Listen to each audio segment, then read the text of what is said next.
चौकार आल्या आदित्य दळवी. चांगल्या फॉर्म मध्ये बॅटिंग मध्ये. पहिला बॉल पिक करत असताना क्षेत्ररक्षक त्याच्याकडून थोडीशी चूक आणि बॉल निघून गेल्या सीमारेषा पलीकडे.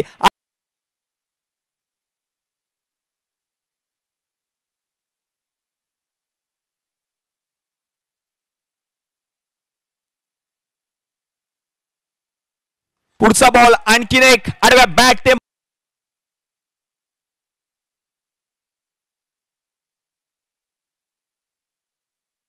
पुढचा बॉल आणखीन एक बॉल निघून जाईल सीमारेषा पलीकडे. शतक झळकावलं तर त्यांच्यासाठी श्री श्रीमंत समर्थ यांच्याकडून 1000 रुपयाचं पारितोषिक. आणखीन एक बॉल निघून जाईल सीमारेषा. आदित्य दळवी एडीच्या बॅट मधून. कालच्या रजनीमध्ये आम्ही पाहिलंय महेश चेनवणकरच्या बॅट मधून 5 बॉलवर 5 षटकार. या आपण पाहतोय सकाळच्या सत्रामध्ये 4 बॉलवर 4 षटकार पाहायला मिळत आहेत.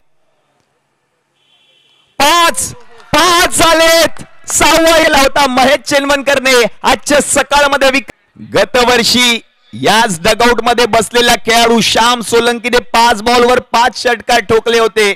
आता एक मैदानामध्ये फलंदाज आहे आदित्य दळवी, त्याने देखील 5 बॉलवर 5 षटकार